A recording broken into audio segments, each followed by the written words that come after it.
The hearing to consider the nomination of Russell Vought to be Director of the Office of Management and Budget will come to order. Since taking office 4 years ago, President Biden has added $8.4 trillion to our national debt. To be fair, the Trump administration added $7.8 trillion to the national debt. This is truly a bipartisan problem. To put the pace of our federal government spending into perspective, for the last 8 years, our government has added, on average, $1 trillion to the national debt every 6 months. Now, for the first time in history, servicing our debt has come at a cost that is more than our entire defense budget. Interest now exceeds our military budget. This isn't sustainable. The Office of Management and Budget, or OMB, is the largest office within the executive branch, with the primary responsibility of producing a workable budget for the president. Unfortunately, over the past 4 years, OMB failed to address our nation's fiscal situation and, in fact, took actions that accelerated the country's fiscal crisis. Make no mistake, my colleagues on both sides of the aisle in Congress are also complicit in this reckless approach to spending by refusing to put any meaningful guardrails or parameters on taxpayers' money. For example, each year I put forth a budget, a plan to balance the budget in 5 years. Last year, I put forth a 6-penny plan. Started out as a 1-penny plan. You could cut 1% over 5 years and balance your budget. Last year was 6% because of the explosion of money that happened during COVID. Every single Democrat opposed this, and 7 Republicans. But we got a big chunk of the Republican caucus on that bill. But instead of taking advantage of an opportunity for fiscal responsibility in 2025, we've added another $1 trillion to our deficit in 4 months since I introduced my budget. Reports out today were over $700 billion in debt in the last 3 months. For years, I've been beating the drum on waste in our government. Each year, I release a Festivus report highlighting the new and egregious examples of waste I found. Just last month, I released the most recent iteration of this report, which identified over $1 trillion in unnecessary and often absurd government spending, such as $400,000 to determine whether lonely rats seek cocaine more than happy rats, $3 million for girl-centric climate action in Brazil, $10 billion in maintaining, leasing, and furnishing empty federal government buildings, $12 million for a pickleball complex in Las Vegas, $4.8 million for social media influencers in Ukraine, $20 million on teaching Pakistan, Vietnam, Colombia, and Brazil how to use fertilizer. $2 million to New York University to study kids looking at Facebook ads about food. The list goes on and on. It is beyond time for our federal government to start taking responsibility for this reckless and irresponsible approach to spending. While I was disappointed to see our nation's annual budget deficit grow during President Trump's first term, I remain optimistic about President Trump's nominee, Russell Vought. Mr. Vought has been a consistent advocate for fiscal sanity and has continually suggested strategies to decrease excess spending. The director of OMB plays a pivotal role in our economy, especially now. Our government is over $36 trillion in debt, and the Congressional Budget Office predicts an average of about $2 trillion per year for the next 10 years. No end in sight. We need someone with the strength of character, like Mr. Vought, to put the foot down, to put the hammer down and say enough's enough. Mr. Vought is well qualified for this role, having previously served as the director in both an official and acting capacity, and as well as being the deputy director. As director, Mr. Vought will be tasked with spearheading the president's budget. He will also be tasked with overseeing agency use of funds, coordinating agency activities across the federal government, and working with Elon Musk and Vivek Ramaswamy's Department of Government Efficiency. However, unless the new administration has the courage to tackle entitlement reform, the national debt will continue to explode. I support Mr. Vought's nomination, and I remain hopeful that the incoming administration will take the necessary steps to restore fiscal sanity. With that, I'd like to recognize the ranking member, Senator Peters. Thank you, Mr. Chairman. Mr. Vought, welcome to being here before us today. I want to begin by noting that this committee has moved forward with this nomination on a very expedited timeline that has given committee members a very short amount of time to adequately review all the documents and information that our committee normally requires before having a hearing. We have a constitutional duty to thoroughly review the backgrounds, the experience, and qualifications of nominees that lead our federal government agencies, and to provide transparency and accountability to the American people. And while I recognize that this isn't your fault, Mr. Vought, we should all be able to agree that this committee needs sufficient time and access to this information to effectively carry out our responsibility. I'll continue to review all the information and documents provided so far, and I also intend to seek additional information about your background ahead of any committee vote on your nomination. The Office of Management and Budget, OMB, is a critical office in the executive office of the President, with significant responsibilities ranging from developing and executing the budget to improving agency performance as well as reviewing regulations. Mr. Vought, you have previously served as both the Director and Deputy Director of OMB. Unfortunately, your record and actions in these roles raise serious concerns about how you're going to lead this critical agency that touches literally every single part of the federal government. Above all, I am concerned by actions you took to demonstrate a total disregard for following the laws that Congress has passed, particularly regarding on how to spend taxpayer dollars.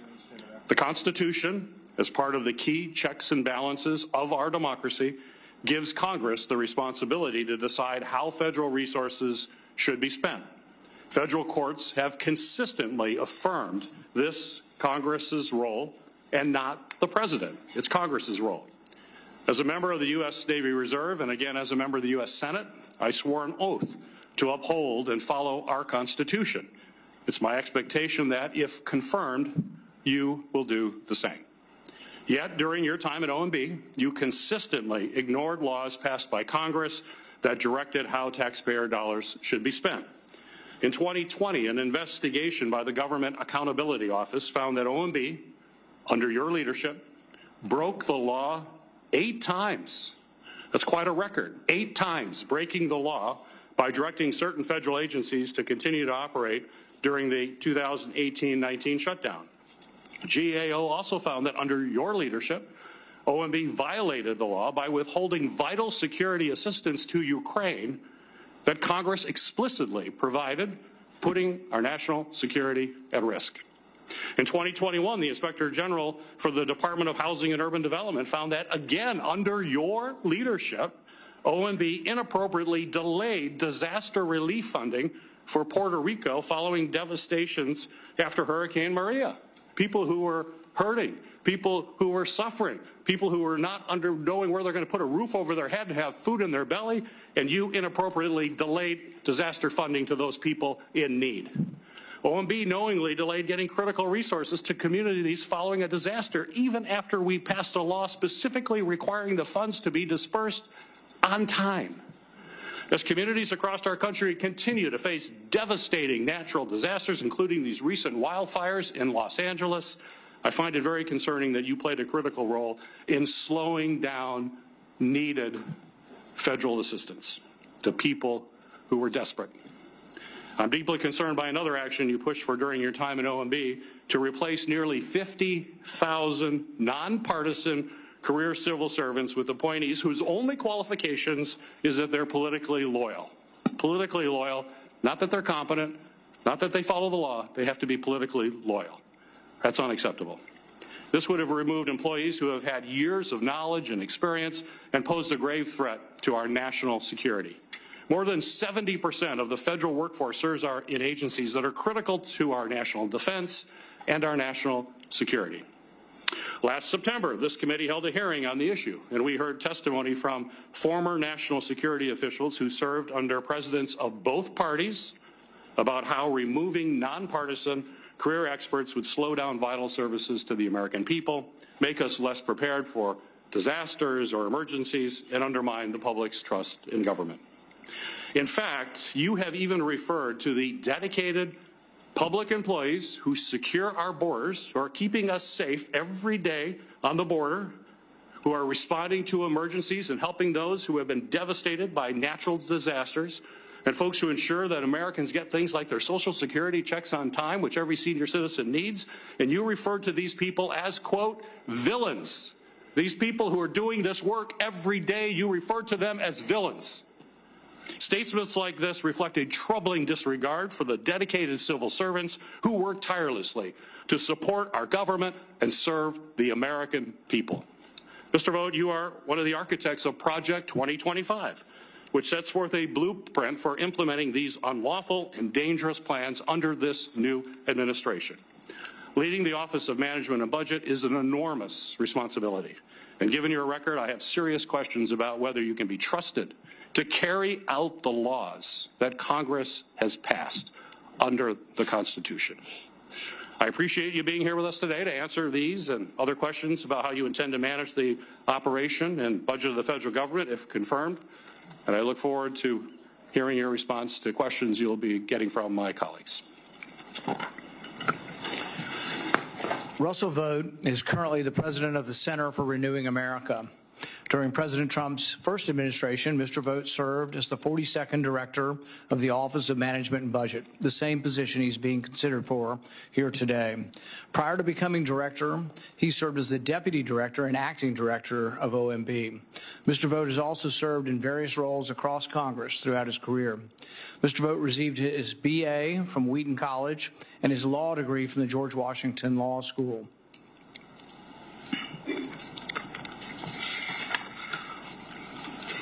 Mr. Vought, please stand. It's the practice of the committee to swear in witnesses. Mr. Vought, please stand and raise your right hand. Do you swear that the testimony you will give before this committee will be the truth, the whole truth, and nothing but the truth, so help you God? You are recognized for your opening statement.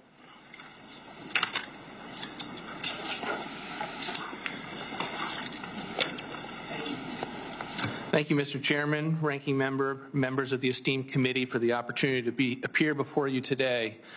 Let me begin by thanking my girls, Ella and Porter, who are now returning to the scene of congressional confirmation hearings as wily veterans.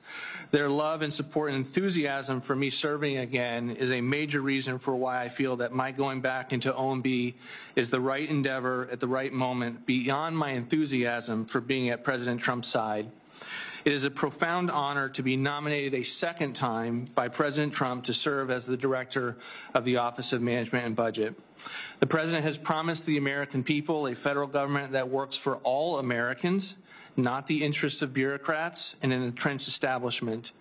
Making a start in fulfilling that vital promise during my previous time at OMB as deputy director and director was among the most rewarding experiences of my career.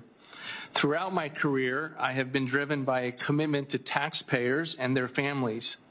Growing up as the son of an electrician and a school teacher, I saw firsthand the sacrifices my parents made to balance their budget and save for the future.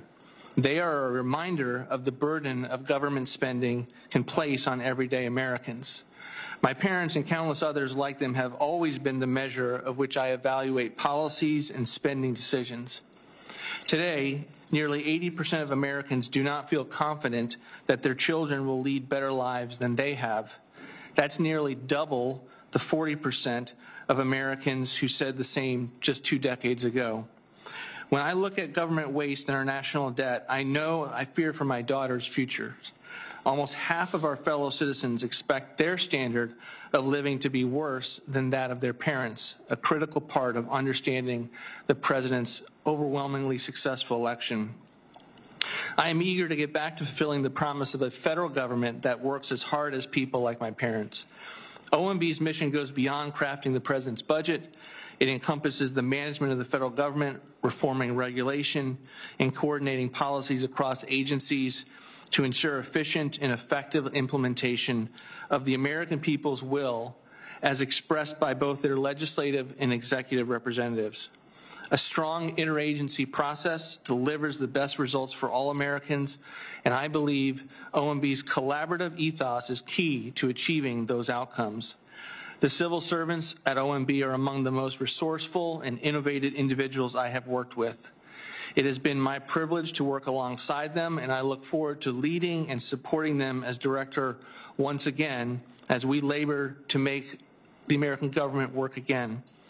We have to use taxpayer dollars wisely because inflation driven by irresponsible federal spending taxes Americans twice. The average American household has lost roughly $2,000 of purchasing powers just since January 2021. The forgotten men and women of this country, those who work hard every day in cities and towns across this country, deserve a government that empowers them to achieve their dreams. While Office of Management and Budget may not be a household term, the agency's work is profoundly one that impacts their lives. If confirmed, I will continue to serve with the best interests of at their heart to serve and strive to ensure every decision contributes to a more prosperous future for all Americans. Thank you for considering my nomination.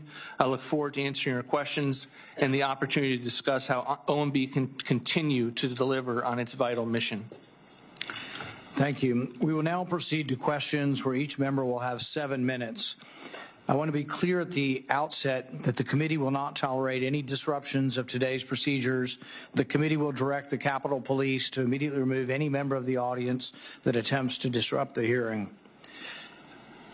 Mr. Vought, it's a practice of this committee to ask this question.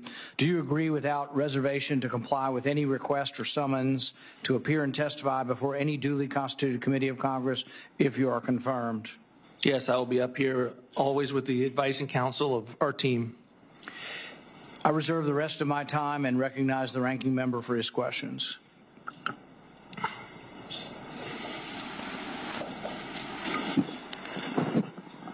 Mr. Vought, under your leadership in 2019, OMB illegally withheld $214 million that Congress appropriated to the Department of Defense to provide security assistance to Ukraine. The Government Accountability Office concluded that OMB's actions were a violation of the Impoundment Control Act and that your actions then forced Congress to reappropriate the funds. Just 4 years ago, you told this very committee that under your leadership, OMB would abide by the Impoundment Control Act. However, your past actions and public statements suggest that you may not follow this law in the future.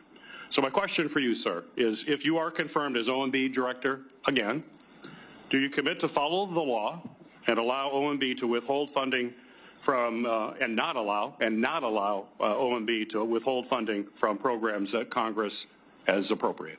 Senator, thanks for the question. I will always commit to upholding the law. I disagree with the characterization of the General Accounting Office. My time at OMB, we followed the law consistently, and we will continue to do so. So that you can withhold funds that are appropriated by Congress? You think that's within the law? Again, Senator, we did not hold inappropriately funds. We were engaged in a policy process with regard to how funding would flow to Ukraine. We released the funding by the end of the fiscal year. Do you believe the Impoundment Control Act of 1974 is the law of the land that you must follow? It is the law of the land. As you know, the president has run on that issue. He believes it's unconstitutional. For 200 years, presidents had the ability to spend less than an appropriation if they could do it for less. And we have seen the extent to which this law has contributed to waste, fraud, and abuse. But as it pertains to the parameters of how we would use that, that's something that his team will have to consider when they are confirmed in these roles. So you know that the Impoundment Control Act has created a process that's been held by courts over and over again. Courts in Train versus City of New York have consistently rejected attempts by presidents to withhold funds unless Congress clearly allows it. And Clinton versus New York also determined that laws which allow the president to unilaterally cancel appropriations are unconstitutional. Correct me if I'm wrong, but is there anywhere in the Constitution that gives the OMB director to determine whether or not a law is unconstitutional? Again, there are 200 years of practice by the presidents of the United States have used So this. you're saying these courts are wrong? That's fine if they're wrong, but these are the laws of the land right now. I'm aware that they are the laws of the land and the caseload that is on the books, and this is something that the administration will consider when they are in these roles, if confirmed. So you're going to continue to challenge and break the law going forward? Sir, I'm not going to continue to break the law. I'm giving you my commitment to uphold the laws of this land. This administration... And these court precedents? You don't care about the court precedents? No, sir, that's not what I've said. I've said that the president has run on the issue of impoundment and has reminded the country that 200 years of presidents have used this authority, and we'll be developing our approach to this issue and strategy once his administration is in office. Okay. Well, you know, as a member of the Senate Appropriations Committee, I am on, in addition to this, I've worked very hard with colleagues to negotiate in good faith and reach bipartisan spending agreements. And I'm concerned about your actions and statements about the president going to be able to unilaterally refuse to spend money that Congress has appropriated. I get it, he ran for office, but that doesn't change the Constitution. There are other processes that we have to go through. We don't allow presidents to act outside of the Constitution. I would certainly hope you'd advise the president that he is also bound, that he will take an oath of office here in a few days to uphold the Constitution, and we have to abide by that, not because you just believe something. There is a process to go through. But my question is, how will Congress be able to negotiate in good faith if the president is simply able to disregard the bipartisan laws that are passed through the appropriation process? How do we negotiate with someone who says, I'm just going to do what I want, to the hell with the Constitution? Again, Senator, I think that's a mischaracterization of the president's viewpoint on this matter, and it is not something in which would impact bipartisan negotiations, notwithstanding anything that he announces with regard to impoundment. So if the president can refuse to spend appropriations passed by Congress, wouldn't he now just basically have the power to simply pick all the winners and losers who receive government funding? He has all that power. No, of course not. But again, I'm not going to get into the parameters of the power that it requires a policy process by his incoming team. Very concerning.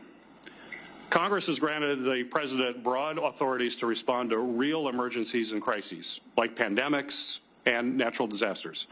However, past administrations of both parties have unfortunately abused these authorities, as the chairman and I have noted. In fact, Senator Paul and I have worked together on bipartisan legislation to curb the abuse of presidential emergency powers and reassert proper congressional oversight.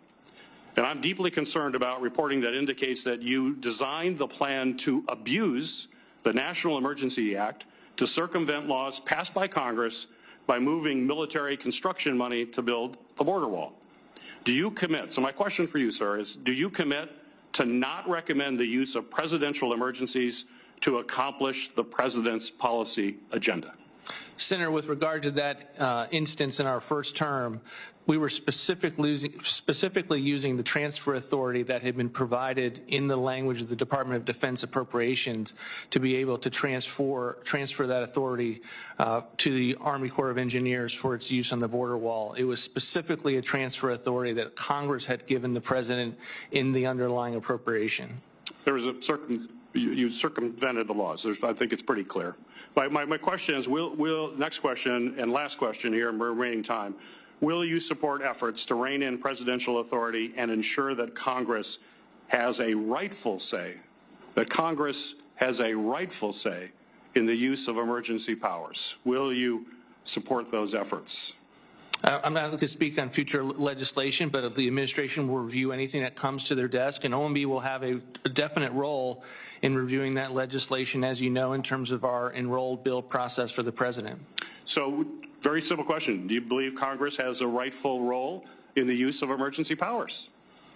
Again, Congress provided the laws that the President uses to declare emergencies. If Congress wants to make changes to those laws, that's their prerogative to do, and the administration will consider those and have a position if those bills get to his desk. Thank you, Mr. Chairman. With regard to the subject, I'm sympathetic to some of the points Senator Peters is making. There was a vote at the time, and I actually voted with many on the opposite side of the aisle to say the power of the purse is Congress's when we decide it's going to be spent somewhere. However, given that that was my position and still is my position, I think there is some debate over transfer authority and moving money and what you're allowed to do and what you're not allowed to do. I disagree with it. I think if we appropriate something for a cause, that's where it's supposed to go. And that will still be my position. But I think there is at least some debate over the legality of repurposing, reauthorizing, and the transfer in the law. And if we want to make it less so, we may need to tie up, you know, the rules and the boundaries more, see what we do to everything. There's a national security waiver. There's a presidential waiver, all these emergencies. Congress has made the mistake of giving too much power to the executives, regardless of party. So this is something I'm still open to no matter who is president, and hopefully we can continue to discuss. Senator Johnson. Thank you, Mr. Chairman. Let me congratulate you on your new position here. And say I'm really looking forward to working with you to reinvigorate congressional oversight, which we've allowed to atrophy, quite honestly. So really want to work very cooperatively with you to do so.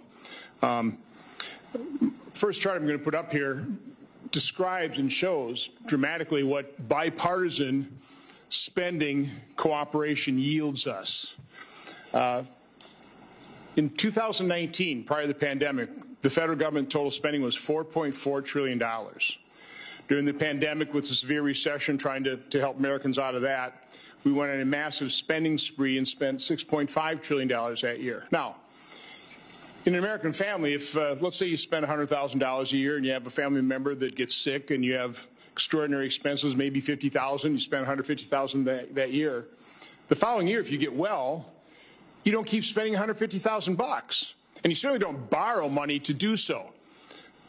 But the federal government, in effect, did the exact same things. For the last 5 years, we've averaged $6.5 trillion. Last year, we spent over $6.9 trillion. This is $2.1 trillion above 2019 levels. This is absurd. Mr. Vought, do you see any rationale for continuing these spending levels? No, Senator, and thank you for the question. I mean, we're in a situation we have $36 trillion in debt. Our fiscal house continues to be a mess. When I left office, we were spending about $350 billion in interest per year, too much. And we're now in a situation where it has surpassed what we spend on defense. And we have to put forward budgets and spending plans. We have to consider them in Congress. The budget process needs to work again. And we've got to tackle this problem that you're clearly articulating. Let's talk about how we reset spending to a reasonable level. Let me put it in my next chart. Another family analogy. Let's say that same family makes $100,000 and they have a child. So their population grows 25%. So if their income grew from $100,000 to $125,000, and let's say throw on top of that 3% inflation. So now you're at $128,750 total income. That family's kept whole, right? You know, kind of no harm. They've been able to maintain their spending level with increased population and inflation. Well, again, I'm trying to figure out some way to justify a lower spending level. So I've gone back in time, and I went back to Bill Clinton's administration, 1998, first year we had a surplus since 1969. Back then, Bill Clinton spent $1.7 trillion. Last year we spent $6.9 trillion. Now, if you take Bill Clinton's spending level, again, I don't think Bill Clinton spent too little, and you inflate the spending to increase it based on population growth and inflation, with this caveat, you slot in President Biden's spending on Social Security and Medicare and interest. You leave those as they are, but you inflate it. That $1.7 trillion would be $5.5 trillion of a baseline spending. Now, if that's too reasonable for you and you want to spend more money, you could look at President Obama's 2014 spending. Back then, he spent $3.5 trillion. Now, inflate his base spending, population and inflation, using Biden's Social Security, Medicare, and interest, you'd be spending $6.2 trillion. Those would be reasonable baselines, correct? Now, I also did it 2019. I don't particularly like the result because we'd be at $6.5 trillion. That's not good enough. Let's go to our next chart. Here's the one, and I think you've got this in front of you, that I want to use because we have a new administration, President Trump, the tail of his administration, you were probably key in producing this budget, budgeted for 2025. A spending level of $5.4 trillion. So if you take that budget, inflate all the spending except for Social Security, Medicare, and interest, that is what we spent this year anyway, or projected to spend in 2025, the baseline budget would be $6 trillion. So my question to you is, having gone through this, I realize a lot of numbers, a little bit of a rationale here. Why wouldn't this be a very reasonable baseline spending as a starting point for the next 10 years? Senator, I think it very well could be. I mean, I think we have to get into office, if confirmed, and look at the numbers, begin the formal budget development for the president's fiscal year 26 budget. Haven't begun to do that. But there's a clear template in terms of the previous budgets that the president has put forward. He put forward more spending cuts and reforms and savings than any president in history. It was largely ignored by Congress. Our hope is that the budgets that he puts forward, that there's more of a take-up rate here in Congress with regard to the spending cuts that are necessary to get us out of this hole. Would you agree right now that this is the primary metric that we need to be focusing on, is how much in total the federal government spends? It's not, I'm hearing people saying, well, in order to sign on to a budget, I've got to see $3 to $5 trillion in cuts. Measured against what? And I will just point out, by the way, in terms of metric, you started about a $6 trillion level when we're already spending $7. That's a $1 trillion difference over 10 years. That's $10 trillion in reduced spending versus what the current Biden baseline is. I would also ask, do you think any American who voted for President Trump expected that spending levels would remain at Biden levels? No, the president ran on the issue of fiscal accountability, dealing with our inflation situation. And to your earlier question, Senator, like any family in the country, the main metric with regard to whether your fiscal house is good or not is the extent to which you're spending and the way that drives your debt. And that's the metric, and that's the area that we'll be looking at to be able to bring it back into some rationality. By the way, I didn't point it out on the previous chart there. I showed the Clinton level. If you inflate that to $5.5 trillion, just happens to match what President Biden is projecting for revenue. If we do this, we're that close to a balanced budget. So it's possible, and it's possible using Clinton spending priorities or even Obama spending priorities. I just soon use President Trump's. Thank you, Mr. Chairman. Senator Hassan. Oh, thank you, Mr. Chair and Ranking Member Peters, for this hearing. Welcome, Mr. Vought, and welcome to your family as well. In 2018, President Trump signed into law the Support Act. a comprehensive bipartisan package to help address the opioid crisis in this country. The SUPPORT Act expanded resources for the state, law enforcement officials, and first responders who are on the front lines of this opioid crisis by, for example, helping provide overdose reversal medication to states and localities. Unfortunately, Elon Musk killed a recent bipartisan agreement to authorize the SUPPORT Act for the next 5 years. And you've previously supported rescinding funds for fully funded programs that require further authorization. Congress, meanwhile, has appropriated funds for next year for the SUPPORT Act services. If confirmed, will you commit to distributing funds appropriated by Congress for SUPPORT Act programs? Senator, thanks for the question. As you know, the president, the opioids epidemic is a huge priority for the president. We'll be taking a look at all of the funds that are necessary to combat that epidemic. I can't speak to it beyond that because we haven't begun that process. But you can certainly be assured that this was something that you heard about in the first term with regard to the president's interest in this area, and I can imagine it will continue to be that. Well, let me just be clear here because I'm following up on a point that Senator Peters made. We've appropriated the money.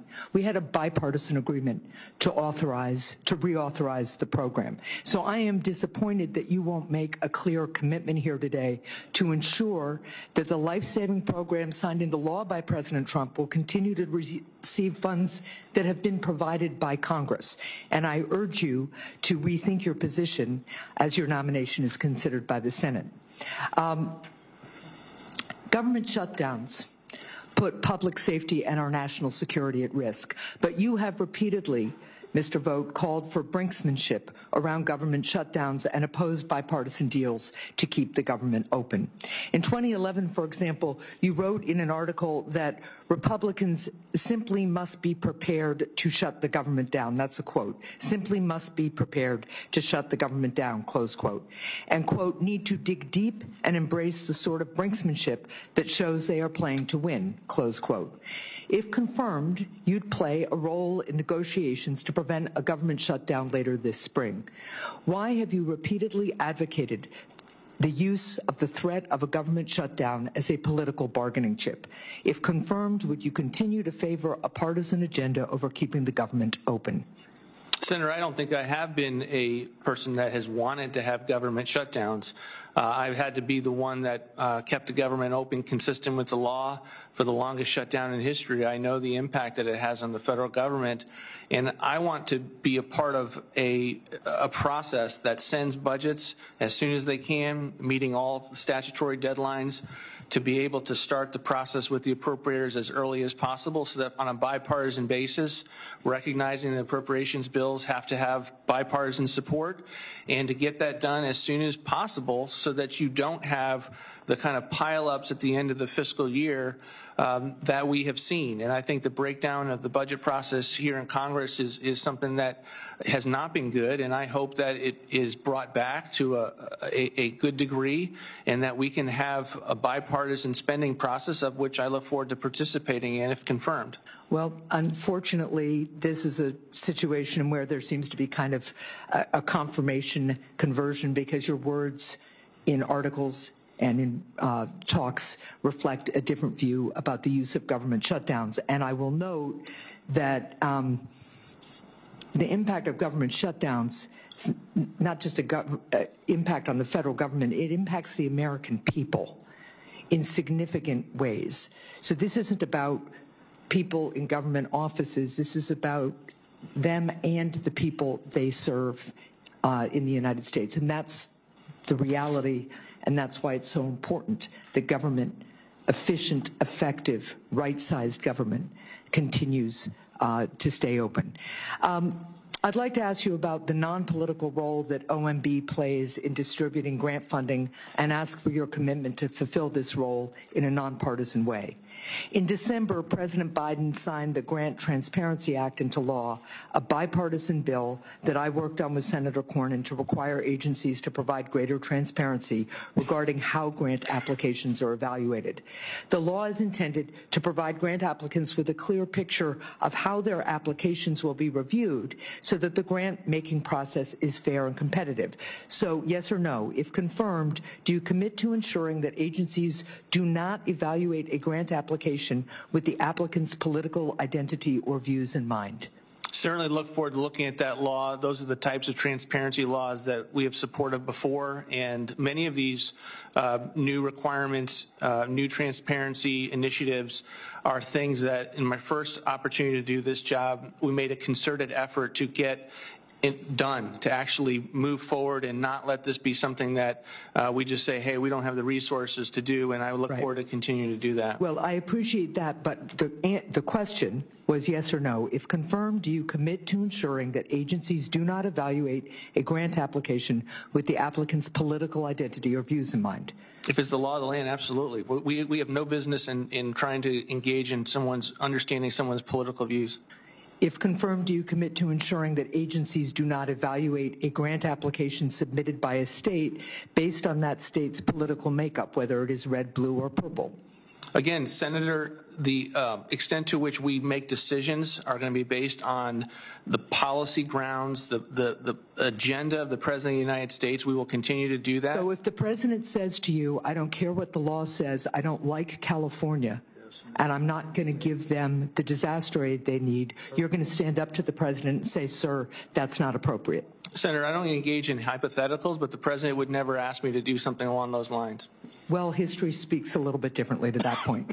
And if confirmed, would you direct agencies to withhold grant funding from eligible grant applications that hold different political identities or views from President-elect Trump? Again, we make decisions at OMB based on the policy grounds, the laws that are in place, and we do not look at people's political inclinations. And even if you somehow found out about people's political inclinations, you would not allow that to influence your decision-making at OMB? Correct. Thank you.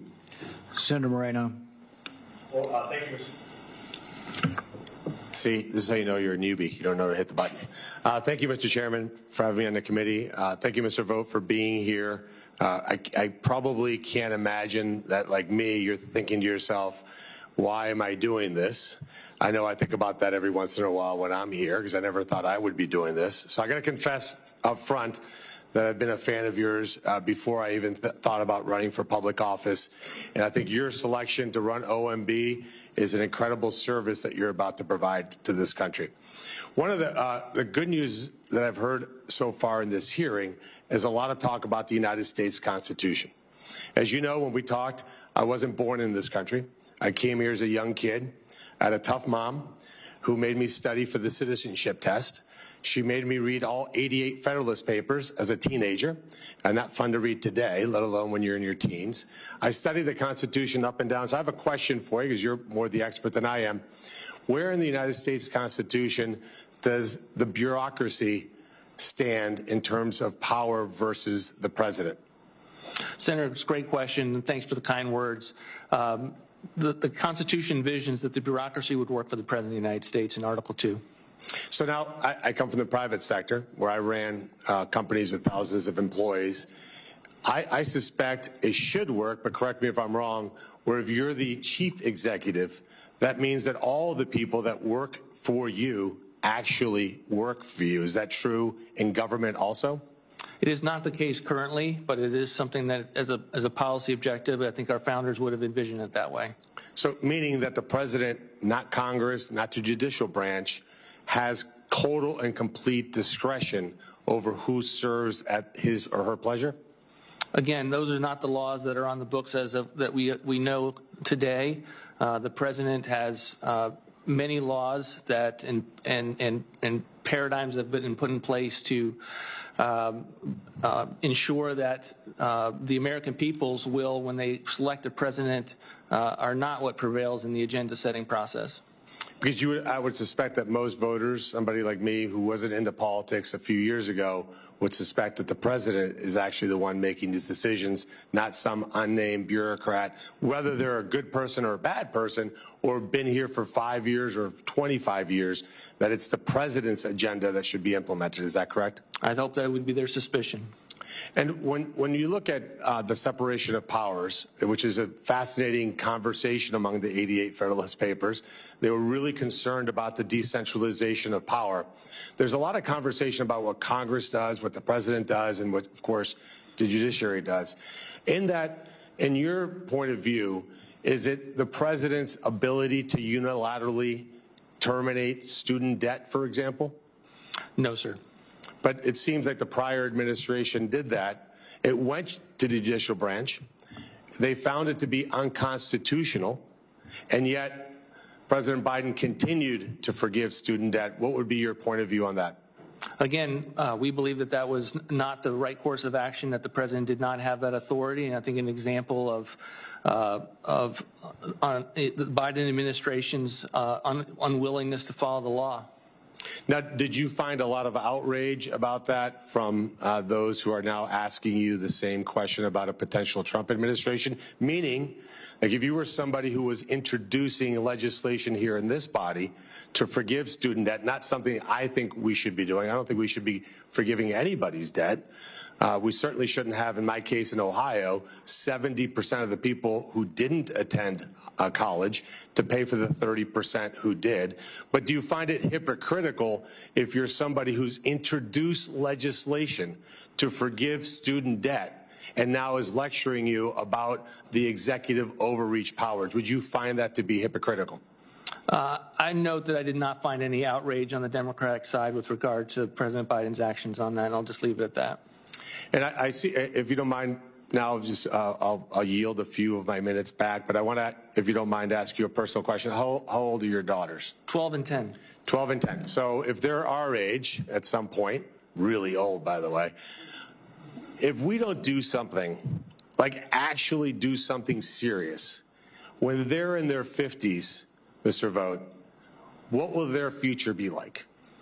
Less freedom, less opportunity. I mean, to the extent to which we don't tackle our fiscal situation means that the amount of burden that's going to inevitably come from higher taxes, that's going to inevitably put on their backs with regard to debt and what they're inheriting is not what we were given, and we were given a better shot. And I think that's one of the things that keeps me up at night is the extent to which we haven't seen progress in the area of dealing with our fiscal situation, and that has to change, or it's going to have profound impact on the next generation and the next generation of those who are trying to take advantage of this country and the opportunity that it affords. And if I could just ask you one last personal question. When you think about what you're going through here in this hearing and what you're about to inherit going into work in a very tough situation, is it fair to say that you're doing this because you genuinely love this country and are concerned about the future of this nation? Absolutely, yes, sir. Well, thank you for doing it. I appreciate it. Thank you to your family. It is an absolute sign of patriotism for you to be here. Look forward to having you and every single one of President Trump's overqualified nominees to have this body confirmed so that we can get to work to put this country back on track. Thank you, Mr. Chairman. Senator Blumenthal. Thanks, Mr. Chairman. Thank you for your service, Mr. Vought, and your willingness to come back. Thank you also to your family. As you know, in the closing days of the last session, the United States Congress, by overwhelming majorities, approved disaster relief funding going to the Department of Agriculture as well as FEMA for disaster relief all around the country. Will you commit to releasing those funds promptly and fully to the areas that depend on that disaster relief funding?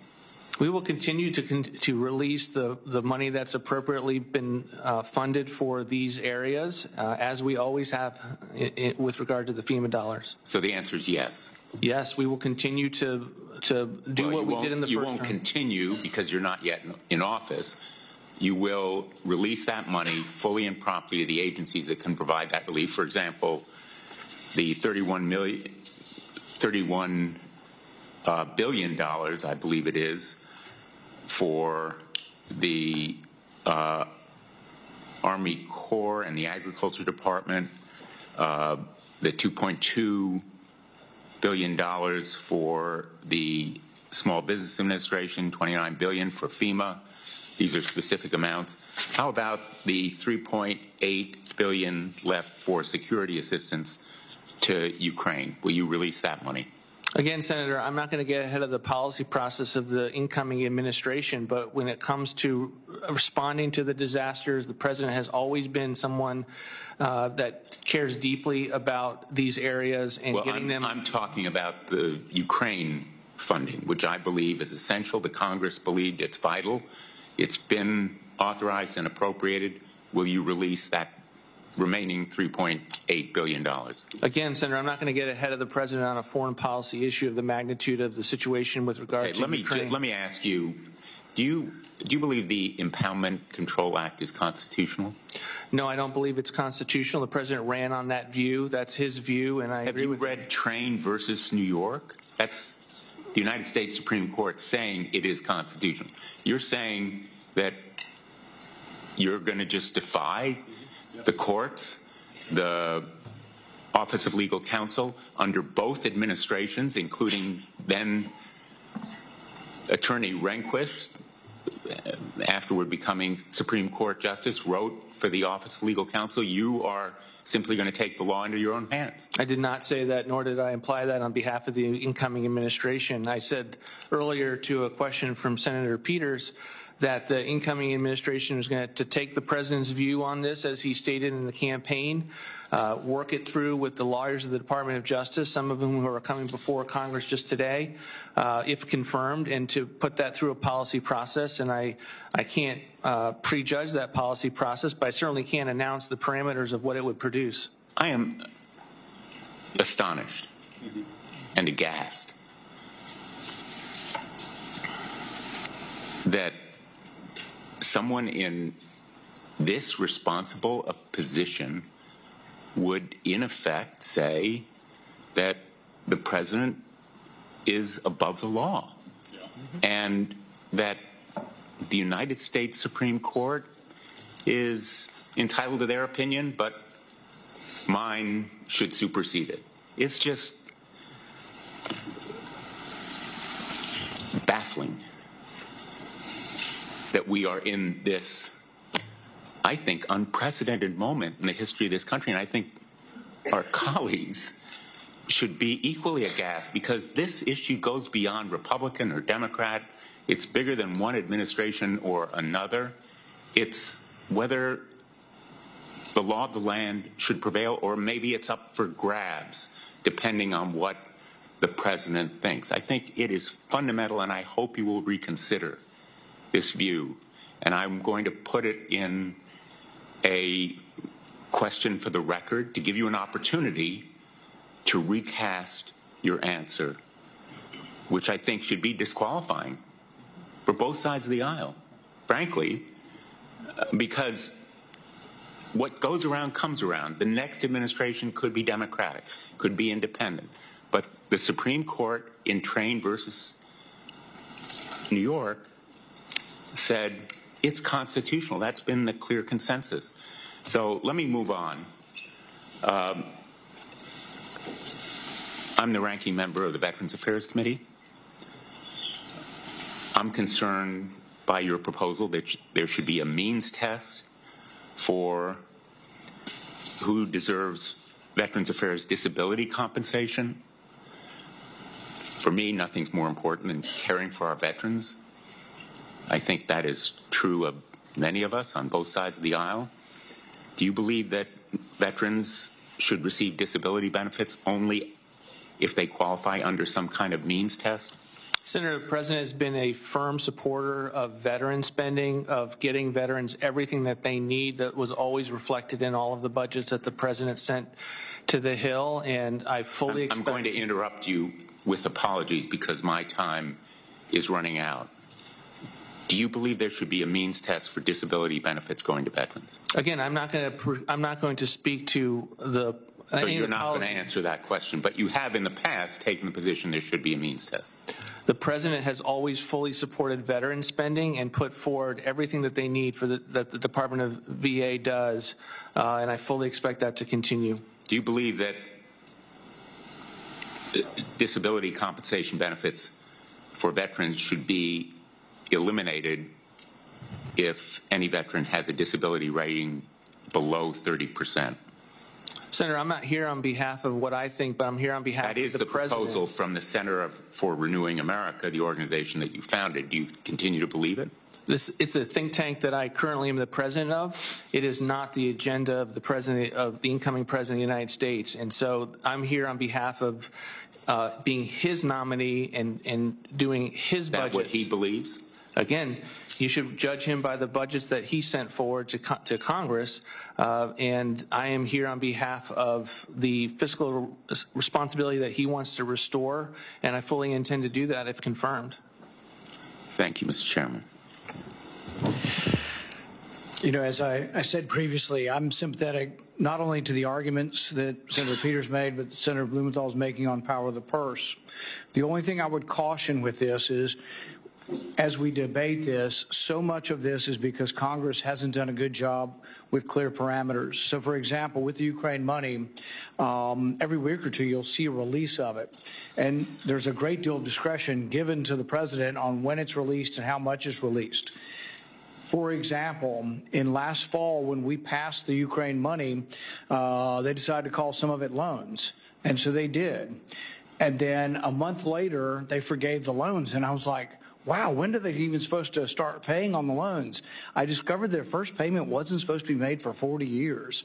So that's disingenuous. You know, it's a loan, we're going to forgive it. When are they supposed to start paying? In 40 years. But there's a great deal of latitude. And part of this, and this is going to be as it moves forward, if we want to limit what the president does with moving money around, which I'm sympathetic to, we should have the power of the purse. We've got to write better legislation. Every piece of legislation that we put out has a presidential waiver for national security. And they always say, if you don't do that, you're crazy. What about in times of war? Well, no, they just use that for everything. You're going to find that there's going to be a bunch of issues that there's going to be emergencies declared on, but Congress let him. You know, so we do need to readdress this. And I am sympathetic to it. Senator Peters and I have a bill on emergency powers that I hope will get a vote, which says that basically presidential powers would expire in 30 days unless approved by us. Now, any presidential powers with either the current president or the next president go on forever unless we reject them with a 2/3 vote, an almost impossible bar. But there is, I think, a difficulty in the witness answering, will you spend all the Ukraine money, since I think they have, it's complicated. They have all kinds of parameters for how much to spend, when, and there. We haven't made it that explicit. That's my only point. Did you want to comment? I will just say briefly, Mr. Chairman, the reason why Congress writes laws with attempted precision, not always, but sometimes providing latitude, is to enable some flexibility in the executive branch releasing funds. That's a prerogative of Congress.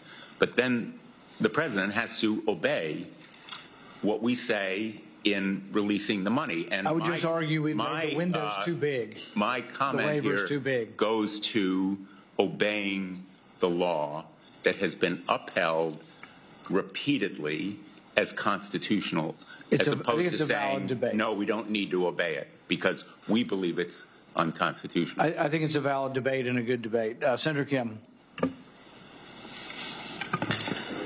Thank you, Mr. Vought, for coming.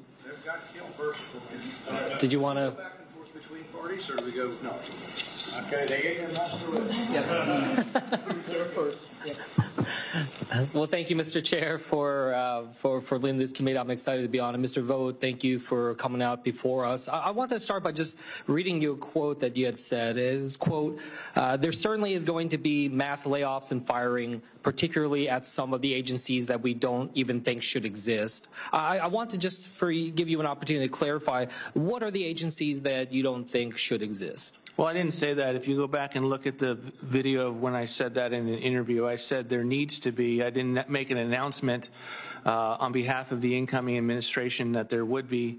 So I'm not here to do that or to elaborate on any plans to that effect, because I'm not sure that they exist. Okay, well then let me go a little bit ahead here. You know, there are some entities within the executive branch that have some space of independence, Federal Reserve and others. You've said in the past, quote, it's very hard to square the Fed's independence with the Constitution. Can you elaborate on that so I can understand your thinking? I'm not here as a think tank president, sir. I'm here as a nominee to be OMB director. The president hasn't spoken on that matter. I'm here on his behalf and for his agenda.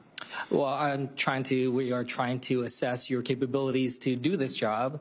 And I guess I just wanted to get a sense of your understanding of the Constitution and the executive branches, in particular the president's capacity to be able to shape that. So I would like to just ask again, for instance, should the president have the ability to set interest rates? Sir, the president has run on the issue of bringing independent agencies in for a regulatory review. He has not spoken to the question that you just asked. I'm here on his behalf. I'm not on behalf of anything that I've stated with regard to policies at the Center for Renewing America, and I'm here on for his agenda. Well, I guess I'll ask it in a different way. Do you believe that the president has the authority to set interest rates? Sir, I'm not going to speak to the matter. That's a hypothetical that is best entertained. It's not a hypothetical. I'm trying to get a sense of your understanding of the power of the president. You know, you will serve, if confirmed, in the office of the president. And I want to have a sense of your understanding of what the president is allowed to do and not allowed to do. And I think that that's a very valid concern. Again, Senator, I'm here for the president's agenda, and my view of OMB is that it is a very important office. It touches all aspects of the federal government, and that it is important for the president to have someone in this role that wants to accomplish his agenda and not their own personal agenda. That's what I'm known for, and that's what I'll continue to be if confirmed. Well, look, I will move on to something that's very clearly not hypothetical then, which is your previous work in the past administration. You said in your written testimony here, quote, "The civil servants at OMB are amongst the most resourceful and innovative I've worked with." But I've also heard you say in other circumstances, quote, you know, we want the bureaucrats to be traumatically affected. When they wake up in the morning, we want them not to want to go to work because they are increasingly viewed as the villains. We want to put them in trauma. I raise this with you because I was a career nonpartisan civil servant. You know, I worked in multiple departments and agencies. And I guess I just wanted to ask you why you would use a language like villains in talking about people serving our nation. In those comments, I was referring to the bureaucracies that I believe have been weaponized, and there are portions of weaponized bureaucracies across the federal government. That doesn't mean there's not amazing career civil servants, many of whom I've worked with at OMB.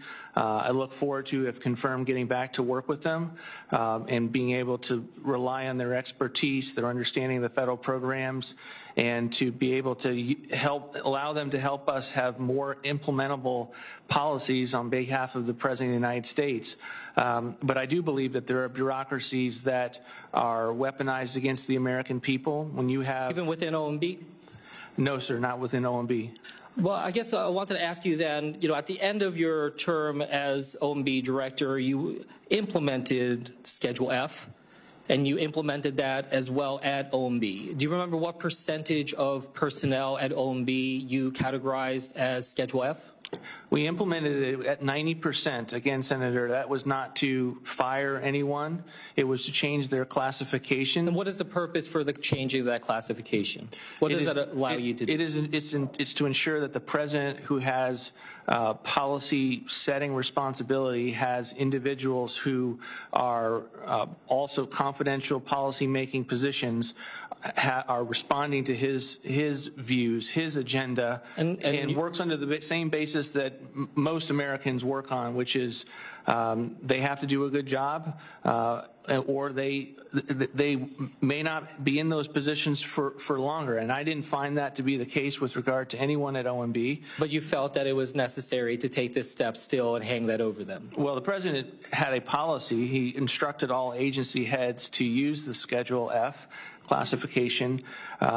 You look at OMB, it is essentially all policy-making officials. That's why we had a higher percentage, and I am someone that is going to abide by the president's viewpoints. Have you had a conversation? I think it was a sound policy as it pertains to making sure that the president has career civil servants that are going to give us all of their knowledge and expertise and disagreement at times as to what they think about a potential proposal, but at the same time being Hold on aware for a second. I just wanted to ask this question, which is, hold on, has the president-elect had conversations with you about restarting Schedule F starting January 20th? I don't speak to the conversations that I have with the president. Those are private deliberations, and I'm not here to announce anything on behalf of When we have these confirmation hearings, we ask those that come before us to let us know what are the priorities of the president when it comes to the work that you do. I want to ask one particular question here.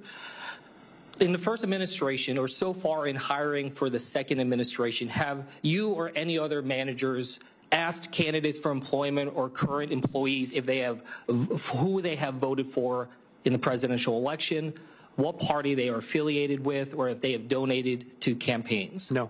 You have never, no one that you know of? No. And if you had heard and and understood that some people within the administration or incoming administration are asking those questions, what would be your response to that? I can only speak for myself, Senator. I haven't asked those questions. Okay. I yield back. Senator Slotkin. Thank you, Mr. Chairman.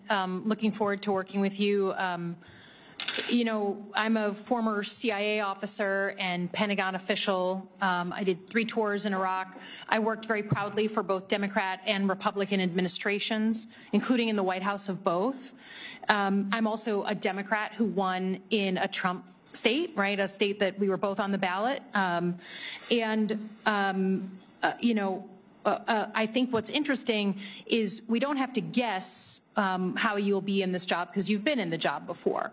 You are kind of the ultimate Washington insider. You've been in for 26 years in this town. You've been on the Senate. You've started a think tank. You've been in and out of different policy jobs. So you're definitely of this town, and you clearly know the rules well of this town. You've said, and I agree with you, that a budget is a reflection of president's priorities. I think the thing that was really disturbing as a Michigander was one of the things you did 3 out of the 4 budgets that you prepared last time was zero out the Great Lakes Restoration Initiative, this huge program to maintain the Great Lakes, 20% of the freshwater of the world, where it took bipartisan work, including potentially senators in this room before my time, to claw that back. We have projects on treating algae blooms and invasive species, cleaning up some of our bays, making sure it's accessible for commercial traffic. What's your view on the GLRI? Are we going to have this conversation again when you zero it out in the budget? Have not started, because I'm not confirmed, working on the president's fiscal year 26 budget.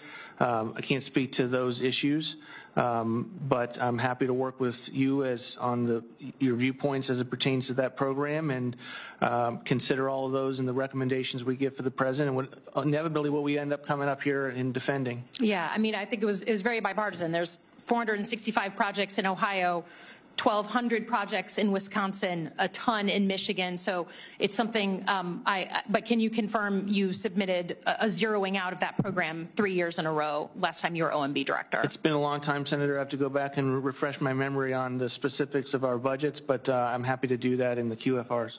Yeah. On the issue of impoundment, I know you've addressed this, but if this group on a bipartisan basis authorizes more money, as we do every year, for the Great Lakes Restoration Initiative, that you will spend that money in the Great Lakes states where it was allocated for? Senator, I'm not going to engage in the hypotheticals with regard to the impoundment conversation. We've heard it. It's okay. So the other question I have is on your views of the civil service, again, as a CIA officer, which is, set up and has been reformed over the years, that's for sure, to provide best assessment and advice to the president. You said that OMB was not an agency where you had a bureaucratic problem, but which bureaucracies specifically do you believe have been weaponized? Again, I'm not going to get into all of the agencies that I believe have some of those characteristics. Just give an example of one. I mean, well, I think, the Department of Justice is clearly one that has bureaucracies within it that engaged in trying to take out their own president during the first term. The extent to which the FBI goes and investigates someone that comes to a school board meeting in Loudoun County for being concerned about the situation with his daughter, and then gets investigated as a domestic terrorist. So the director and the deputy director of these agencies, you know, they're at the prerogative of the president. The president, any president, has about 1,500 political appointee jobs that they get to allocate all over the bureaucracy. I don't quibble with that. Do you believe that intelligence agencies and law enforcement agencies need more political appointees to keep kind of management at those agencies? Again, I'm not going to speak on behalf of a specific proposal that the president has not made. But what's your view? Would you support a proposal? I'm just asking, you want the job, you want it back. Would you support a proposal to put more political appointees to oversee the activities of American law enforcement at the federal level and American intelligence community? Again, the president hasn't spoken to that matter to my knowledge, and I'm not here on behalf of my own personal views. Okay. Again, the feeling that we have, the thing that keeps coming up is, again, I don't quibble at all with the fact that the president is going to put in people that I don't agree with on a policy perspective. That's not my debate. My concern with you and with potential Secretary Hegseth yesterday is that when asked clear constitutional questions about the allocation of money, you can't answer a straight constitutional question. Again, we're going to disagree on policy. There's no question about that, and that's not my issue with you. My issue is the constitutional side, because you are going to swear an oath to the Constitution, not to Donald Trump, just like any other confirmed official. So can you confirm for me, please, that you will abide by the Constitution and current law as it is, not what you wish it to be? I absolutely will abide by the Constitution at all times. And your interpretation does not, pardon the pun, trump the interpretation of the Supreme Court or at current practice on the books? Again, administration goes through a very, very extensive policy process with the lawyers of the Department of Justice to abide by the Constitution. You can see how this bureaucratic, wonky answer you keep giving, right? You're claiming to be an outsider that says you're going to shake things up, but you're giving the most wonky answers. I just want to hear that when you hold up your hand, like many of us have done in this room, to put themselves in harm's way, that you're going to protect and defend the Constitution as interpreted by the people who are in a position to interpret it, like our Supreme Court. And that's what bothers me about you. It's not that we disagree on policy. It's that basic tenet that a lot of us have had to do in this room on both sides of the aisle. That's all I care about. So with that, I'll yield back. But I wish from nominees that we see across the board, just be straight on the U.S. Constitution. Senator Langford. Thanks, Senator Paul. First of all, it's good to see you again. Good to see you, Senator. You have done a lot of work for the United States. You have sacrificed a lot of time. Your family has paid a big price for that. For that, I say thank you to all of your family and to you. I often will refer to OMB when people will look at me with a confused look, like, what is that? I will say it is the most important agency you've never heard of. It is a common refrain that everything has to come through there to be checked. You're keeping us out of legal trouble. You're getting the budget train on track. All those things are incredibly important. And so I thank you for the work. It is super wonky, super nerdy work, but it is incredibly important to be able to do. So thanks for stepping into that. I've got several things that I want to be able to talk through. Mr. Chairman, I'd like to ask permission to be able to put something onto the screen as well. Would that be okay? Without objection. Thank you. So you started work when you were at OMB before on a bill that was passed called the Taxpayers' Right to Know, to create a federal program inventory. That was great work that you laid. To their credit, the Biden administration and OMB continued that work of working on the federal program inventory.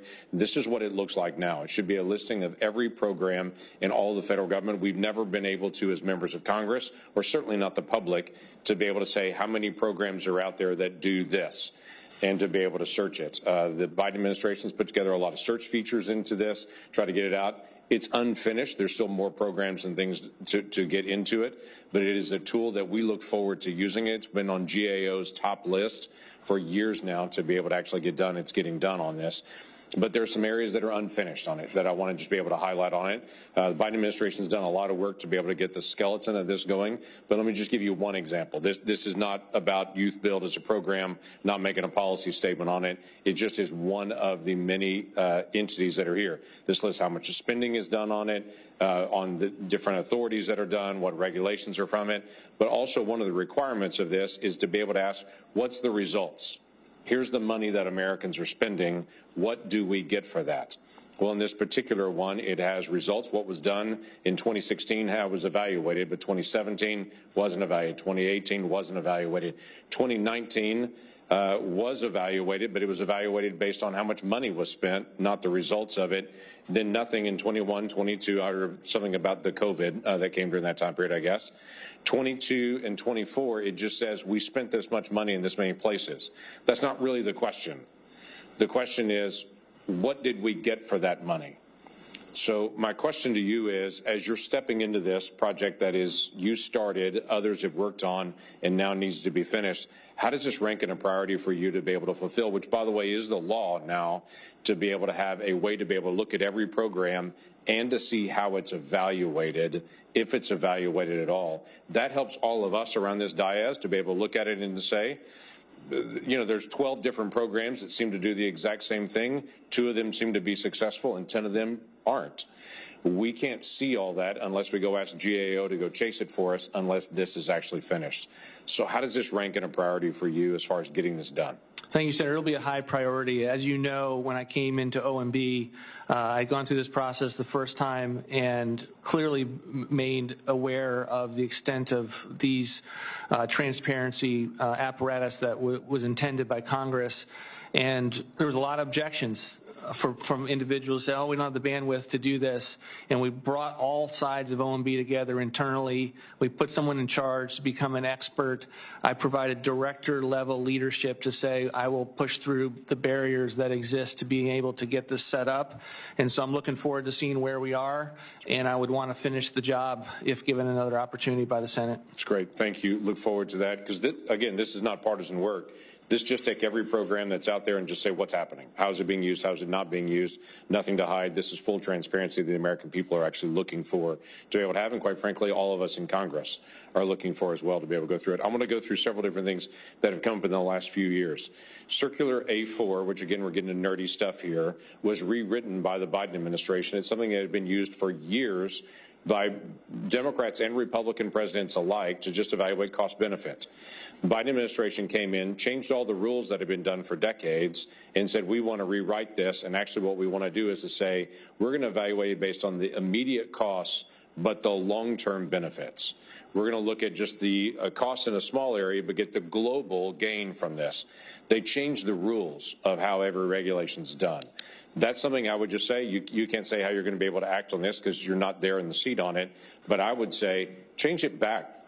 There should be no disagreement with this body to say use the same rules President Obama used. Okay? Because this was a nonpartisan rule until they tilted the scales and said, no, we want to be able to change the scales on this. Something else that you put in place that I thought was a great benefit to the American people was that all guidance documents had to be online. That if an agency had guidance, it couldn't be hidden guidance. There couldn't be surprises show up in some business out there and say, you violated our guidance, when people would say, I've never seen it, I don't even know how to find it. Most agencies didn't have any of their guidance publicly until you actually helped put it online and it could all be done. Well, the Biden administration came in and turned that off and said, no, the American people and businesses can't see the guidance from agencies. You've got to guess what guidance that agencies are putting out. Well, I think that's wrong. I think if there's a regulator is going to actually put a guidance document out there, I think they should actually have the guidance and should be able to find it rather than have to play Mother May I to go get it or guess what it is. So again, you're not in that seat. But I would recommend, based on the desire of the American people, if their government is going to put guidance out on what they need to do with the regulation, they should at least know where to be able to find it and to be able to have that. So that's another piece coming up. You have a lot of responsibility in the days ahead for helping us deal with spending. The chairman brought this up at the very beginning on this. My question to you is, how do we get a hold of the grants? we have a grant that came out from State Department doing an investigation on, do helmets improve safety in Ghana? Well, I can go ahead and not spend $1 and tell you probably helmets improve safety there just like they do here on motorbikes and bicycles. I don't need to spend that money on it, but for some reason we decided it's in America's best interest to do a study on helmet safety in Ghana. How do we get the parameters to make sure grants that are going out are actually in America's best interest and best use of Oklahoma taxpayer dollars? Sure. Senator, thank you for all the questions, particularly on the regulation front. And some of these ancient landmarks that the Biden administration moved are certainly, we're aware of them and will be considering them in detail. As it pertains to grants, obviously the management side is a very important office, OFFM, putting forward rules and regulations to guide agencies on the grant process, but also asking the oversight questions. And many of the times that OMB is accused of withholding money, or these are not impoundment conversations. These are us asking the questions of the agencies, how are you going to spend the money wisely so that we can get all on the same page as to whether something's going to be totally wasteful or not. And that is, I think, one of the important aspects of getting in and being confirmed for this role. Great. Thank you. Thank you, Mr. Chairman. The question was brought up previously about the constitutional oath and obeying the Constitution, and I would not diminish that at all, but I would argue that it's a little more complicated than some would make it out. Article 1, Section 10 of the Constitution, Clause 1, actually says that no state shall pass an ex post facto law. So recently the president was convicted in New York of a law that was passed after 20 years after the alleged crime. And that law was passed specifically at the behest of going after one individual, which is also a bill of attainder and also potentially unconstitutional as well. But not everybody up here agrees with what I'm saying, that it's an ex post facto law. Some people loved it and thought it was a great use of a prosecutor who ran to try to convict the president to go after him. So there are debates over what the Constitution says. With regard to Article 1, Section 10, Clause 1, it also says that states may not accept anything but gold and silver coin as tender in payment of debt. That's not adhered to by every state in the union, and yet, we're not going to somehow say, are you going to obey the gold and silver, clause of Section 1, Clause 10? The loan program. This was a case which is even much more clear-cut on the Constitution, where the court is actively telling President Biden that what he's doing is illegal, and he's actively doing the opposite of it. Now, I would be fair. During the quarantine, the Trump administration began by saying you no longer have to pay your rent or your debt based on a quarantine resolution from 1938 from the CDC, which did not apply. The Biden administration continued it also. But I think when we talk about obeying the oath of the Constitution, we want sincerity. We want someone who truly believes that they will read and understand and obey the law. Will you obey the Constitution, and will you obey the law as written and interpreted? Yes, Senator. Senator Gallego. Thank you, Mr. Chairman. Mr. Vought, as OMB Director, will you be giving advice to the President? Yes, Senator. Not just executing whatever you want. Great, perfect. And this is why I'd like to get to kind of more of your thought process, because while I don't disagree that you're going to follow the best as possible to the every dot when it comes to the Constitution, I don't question at all whether you would abide by that, nor your patriotism or anything like that. I do think it's important for me to understand your thought process, because you will be advising the president. And as such, I'd like to know what your thought process was in your positions in the past and previous, in your previous roles. So going back to Senator Blumenthal, as someone like me, who I am a veteran, I do receive VA disability. Many of the men I serve with in the Marines also receive disability. I have gotten very frightened phone calls in the past about different things they've heard a lot of times online, that either the Democrats or the Republicans are going to cut VA disability, whatever it is. It always happens. It's not just comes from both sides. They're worried about both sides cutting it, and it makes sense if you understand their life. A lot of them have very, very small, personal budgets. If something is cut, that could affect their livelihood, their ability to pay rent, and things of that nature. And so we heard obviously what Sarah Blumenthal said about potentially, your past position that people below 30% VA disability should have that disability cut off altogether. I'm not saying that you are going to project this going forward to the president, because clearly you say you're going to abide and go by what the president tells you to do. But what was your thought process back in the day in terms of your belief of why that was a good program? And I'm sure there was some reason for it, obviously saving money or whatever it is, like breaking down bureaucracy, but I'd love to hear the thought process to that. Well, first of all, Senator, I just want to say thank you, and I don't take it for granted for you to accept that I will be someone that upholds the Constitution in performing the duties of the OMB director, so I'm very grateful for your comments on that. Look, I'm not here on behalf of proposals that as president of the CRA might have put forward. I'm here on behalf of the president. He fully supported veteran spending. One of his most proud initiatives was some of the reforms that were made to provide additional health care resources and flexibility and to make sure that veterans got all the care that they needed to. It was a huge priority in the first term. We were always fully funding the needs of the VA, and we will continue to do so if confirmed. And no doubt, as someone that, I've been a veteran, since the Bush administration. I've seen great progression, actually, under all the administrations, and certainly saw some under the Trump administration. Why I'm asking this is because, again, prior to starting this line of questioning, I asked, will you be giving advice to the president? And that's why I'm trying to get at, what is your thought process? Because that's going to give me a very good indication about, where future decisions are going to be made and future advice will be given to the president. I have zero doubt that you're going to fully execute whatever the president tells you to do.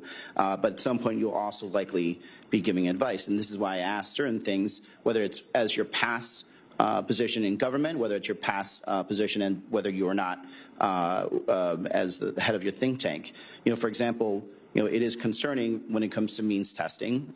There are places, obviously, I think when it comes to government benefits, that there should be some means tests. When it comes to veterans and VA disability benefits, it's not, a lot of us don't believe that there should be means tests for something that we actually did and received in service to the country. And so if you could explain at least that, what was the thought process? Because that helps me determine what is going to be the advice that you'll be giving to the president, because it does concern veterans. We would be concerned if somebody is going to cut our benefits, or if at minimum we understand where the process is, and maybe we could say, like, this is someone that's being reasonable, and maybe we could, try to work with them in any other way possible. Thank you, Senator. I think the best way to get a sense of the advice that I'll be giving is based on what the president ran on. My view of this role is that you take what the president wants to do, what he ran on, what he is articulating once in office, and figuring out how to best implement it and to do it in the most efficient manner. And the president ran on fully funding veteran programs and providing what is necessary, and I think that should give you a pretty good sense, even though I'm not going to get into the specific advice that I give to the president. So in your interpretation of the president being a stalwart supporter of veterans, and I think he definitely ran on that. I think we could all agree on that in this committee. And certainly almost everyone I serve with voted for the president, so I think they also believe that. Would that include the fact that that would be including protecting VA disability that would match the president's point of view? And would you advise them to actually follow through on that by protecting VA disability ratings? Again, Senator, I'm not going to get ahead of the budget process other than to say that it's been a priority to fully fund the needs of the veterans, and that will continue if confirmed. Okay. Are you back? Senator Scott. Thank you, Chairman. Ms. Vought, congratulations on the nomination. I enjoyed working with you when you were up here before, and I know you'll do a great job. We've seen the bloating in the federal government under the Biden administration. In his 4 years alone, he's added $8 trillion to the national debt. He's increased our federal spending by 53%. Our population is up 2%. We cannot continue down this path of spending way above pre-pandemic levels. And with the past 4 years of Joe Biden, there hasn't been any serious discussion or plan how to control spending or reduce our now $36 trillion worth of debt. If you travel around Florida, here's what you're going to hear from people. They can't afford it. They can't afford this inflation. They said, you know, I could afford to live a few years ago, but today with this inflation, and I can't go buy a house, interest rates are up, I can't buy a car, I better sure as heck pay off my credit card because they've got high interest rates there. So what are some of the things that you think are doable to deal with inflation and interest rates? Thank you, Senator. I appreciate the kind words. Obviously, one of the things that our past budgets have really gone after is non-defense discretionary spending, which just so happens to be where the bureaucracy is funded on an annual basis, and which gives members, senators, the annual ability to go after some of that waste. And many of it shows up in the reports from Senator Paul on an annual basis.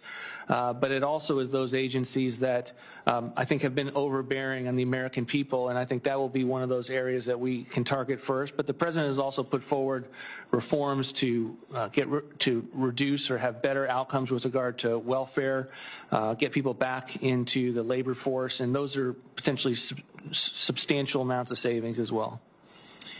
So what's the right way of looking at this? We've seen since pre-pandemic, we've seen about a $2 trillion increase in spending. So is the right way of looking at this saying, let's go back, like in my business life, what we do is to say, this is what our revenues are going to be. You know, so we're not going to spend more than that, and hopefully we're going to have a profit. So is it the right way of looking at this is saying, why do we have this unbelievably increase in spending? Should we go back and say, why can't we go back to 2019 or 2020 spending rather than be stuck with where we are now? It is certainly a valid line of reasoning, and one that we will explore if confirmed in trying to think through what our fiscal goals might be. I've certainly been aware of the debates up here, as you all have been trying to get the country's attention with regard to where we are fiscally, and we will look for those types of opportunities if confirmed. So the regulatory costs up here, when I was governor of Florida, we added 1.7 million jobs. When we cut taxes and fees 100 times, so what really had the biggest impact, we reduced 20% of the regulatory environment, and we streamlined the permitting environment. It could take you 2 years to get a permit you were entitled to under our water management districts. We got it down to just a few days because you were entitled to it. You didn't have to go hire a lawyer, didn't have to go hire lobbyists to get it done. So what are some of the things you think we can be doing with what you're going to do with DOGE to reduce, one, the cost, increase the economy, and build up the economy? Well, certainly in the first term, the President was very active in this area. It was one of his main deregulatory priorities. He was horrified by the extent to which all of these projects would take decades to get approval, and his view was that agents should be on a time clock. Doesn't mean you're always going to win if you're the person who's trying to do the project, but the agency should respond quickly, and that's the way he thinks, and that's the way I think you'll see many of our deregulatory ideas and initiatives to flow out of that viewpoint. So what's success for you? So let's say you're confirmed and you have the job for 4 years. At the end of 4 years, what would you say, I was successful in this role because of what? I want to do the best that I can to implement the President's agenda. My hope is that we're able to deal with the spending components of inflation to get a handle on our fiscal house. The President's put forward budgets before, and I expect him to put up similar budgets that deal with that problem, and to be able to get the regulatory apparatus that we had in the first term back in place, where we're actually deregulating as opposed to putting endless burdens on the American people. I think that's how we would define success at the end of the term. So why is this job important to you? Why do you want to go back and do this? What drives you to do it? Well, I think the President deserves to, having done this the first time, people who know how to do the job, can do it well on day one, who can implement his agenda. And it's very rare in life that you get an opportunity to think about a job for 4 years and to try to go back and even do it even better. I think the President deserves that, and I'm looking forward to being confirmed, if confirmed by the Senate, and doing that job. All right. Thank you, Chairman. I yield back. Senator Hawley. Thank you very much, Mr. Chairman. Mr. Vought, good to see you. Congratulations on your nomination. Thank you for being willing to do this job again. You did a great job the first time around. Look forward to seeing you back in this office. Let me just ask you, one of the important functions of OMB is the role that it plays in managing procurement through the Office of Federal Procurement Policy. Would you agree with me that it is a problem? And by the way, I think 1 out of every 10 taxpayer dollars goes to federal contractors. So that's a lot of money. That's a big part of our budget. Would you agree with me that it's a problem when we are sending federal contracting dollars to entities, firms, especially consulting firms, that are simultaneously taking money from and doing business with our most lethal opponents, like China, for example? I mean, doesn't that strike you as a little strange? That is concerning, yes, Senator. Here's an example, prime example of this kind of behavior. McKinsey, the consulting firm. So McKinsey got, in the last year for which we had full numbers available, over $851 million worth of consulting work. They had 90 prime contracts with DOD. They got $98 million in contracts from the Army, $132 million from the Air Force, $37 million from the Navy. I think they advised on the F-35 fighter jet program and the Air Force Space and Missile Systems Center. At the same time, they had 1,000 employees in China.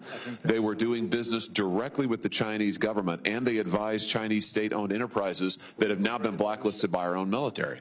Now, my view is that if they want to do business with China, I don't recommend it, but I suppose it's fine so long as it's not illegal. But I don't think they should simultaneously be getting hundreds of millions, approaching $1 billion in contracts, federal contracts, military contracts from our own government. Here's my question for you. You're going to have a lot of influence in this process through the procurement rules and process.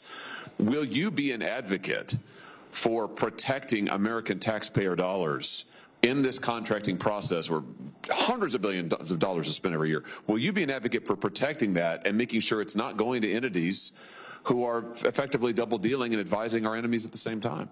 Absolutely. I'm very excited, if confirmed, getting back to being able to work with OFPP, getting a handle on the guidance that we're giving government-wide as part of the FAR Council, and to really look at what are the regulations that are in place and how can we get them better. Great. That's great. That's fantastic. Give me a sense, just while still on the procurement topic, how you might ensure that procurement policies prioritize American-made goods and services, particularly in industries that are vital to our national security. And I just think about our experience in COVID, and you were there for the beginning, the onset of the pandemic, and when we learned that, my gosh, we couldn't, the most basic medical supplies we're importing from overseas. Our medical supply chains are so compromised in so many ways. So give me a sense, have you given some thought to how the procurement process might be used to safeguard those critical supply chains and prioritize American manufacturers? Yeah, I think clear leadership from the director to make sure that a viewpoint from the president is implemented at the level of policy that the OFPP is reviewing. A lot of times in the management functions at OMB, they're kind of on autopilot with regard to the clear direction of the president, and using the president's management tools and his agenda to be able to drive that policy across the federal government is something that we fully intend to do, and to do it robustly. Very good.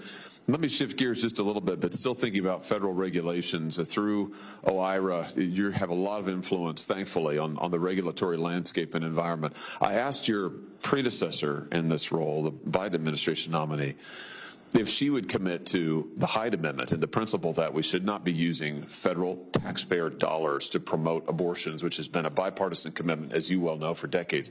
She wouldn't commit to that. And indeed, as you know, the Biden administration pretty promptly walked back their commitment to it and has been essentially violating the law, because it is the law. They've been violating it for years now. Let me just ask you, when it comes to the Hyde Amendment, which is the law of the land, will you work to ensure that all of our rules and regulations, everything that comes across your desk, is in full compliance with the Hyde Amendment, and we are not spending federal taxpayer dollars to promote abortion in any way? As I've said, Senator, we will abide by all laws on the books. Very good. Let me ask you just a couple more things, and when it comes to the policies of life, because again, you're going to have a lot of influence over the regulatory environment. Would you agree that federal funding for family planning through Title X, through that grant program, should not include federal funding for abortion providers? Again, the president has made his views on abortion really clear throughout the campaign. I'm not going to get ahead of the president with regard to the budget process.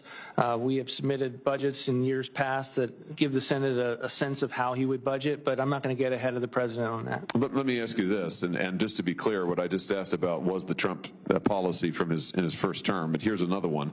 Pregnancy resource centers, should they be able to receive federal funding through federal grants? That was the president's policy in his first term.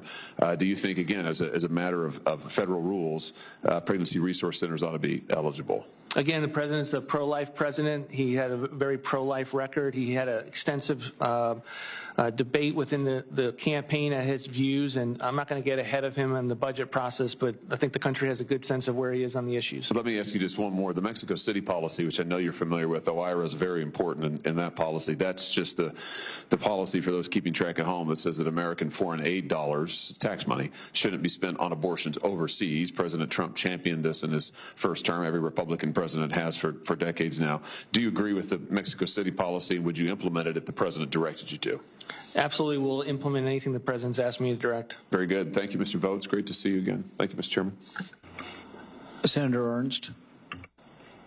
Thank you, Mr. Chair, and thank you, Chair and Ranking Member. It is good to be back on the committee after a hiatus for many years. Good afternoon, Mr. Vought. Thank you for the really robust discussion yesterday. I truly appreciate that. And thanks for being here. You were here 6.5 years ago as well, and I do remember that as your kids had been sitting behind you during that as well. And one of my colleagues had very inappropriately questioned you on your faith as part of your first confirmation hearing before the Senate. And I just want to commend you because during that period, you handled yourself with extraordinary grace. And so I truly appreciate that. And I just want to be on the record as stating that I think people of all faiths should have a place in the public square. But thank you so much, and what a great example for your children. So, as the chair of the Senate DOJ caucus, I look forward to working with you to make government more transparent, accountable, and efficient. And it's impossible to achieve these goals, though, if we don't even know how Washington is spending our tax dollars. During my time in the Senate, I've passed numerous laws to do just this. One requires the Department of Transportation to report all projects that are $1 billion over budget or 5 years or more behind schedule. Another requires the Pentagon to put a public price tag on all R&D projects funded with taxpayer dollars. Despite numerous laws being passed, these were passed and signed into law, agencies have been completely ignoring the mandates. And likewise, the bipartisan law that originated in this committee requiring all government spending to be disclosed in a searchable public website, usaspending.gov, is being circumvented by bureaucrats who are hiding billions of dollars of secret spending awarded as other transaction agreements, or OTAs, from USA Spending. As director, what actions are appropriate to compel agencies and recipients of taxpayer dollars to comply with these laws, and how will you prioritize ensuring compliance?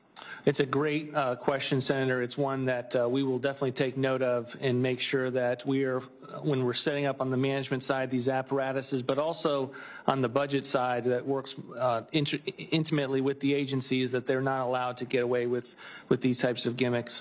Okay, and I look forward to working with you. Will you also require agencies to start reporting OTAs to usaspending.gov? We will definitely abide by the law and make sure the spirit of the law is executed as well. and that is the spirit of the law. Thank you. In the years since COVID, our nation's capital has remained a ghost town as private companies of all sizes from coast to coast have called their employees back to the office. Some federal employees allegedly come to their D.C. offices so infrequently that the calendars in their cubicles are still flipped to the March 2020 page. That's why it's entirely unsurprising that GAO found federal government headquarter buildings are operating at an average occupancy rate of just 12%. Meanwhile, I recently published a report on federal telework, which I ask unanimous consent to enter into the record. Without objection. Thank you, Mr. Chair, which details some truly shocking statistics, and my staff will hand you a copy of this as well, Mr. Vought. Before COVID, just 3% of employees eligible to telework did so. Now, 6% of those employees say they report in person on a full-time basis. 6% showing up for work every day. Depending on the agency, between 23 and 68% of surveyed teleworking employees are boosting their salaries by receiving incorrect locality pay. Some employees claim to be working in D.C. while living more than 2,000 miles from their office. As you are aware, the Office of Management and Budget holds the critical responsibility of ensuring the federal workforce delivers meaningful results for the American people. Strong leadership from your office to correct the Biden administration's asleep-at-the-wheel approach to federal workforce management would send a very powerful and much-needed message to the rest of the government. To this end, I will ask a few key questions. First, will you share your daily schedule with the public? Yes. Congress has a set 60% utilization goal for your headquarters building and the headquarters building of each federal agency. What steps will you take to get each agency to meet Congress's goal?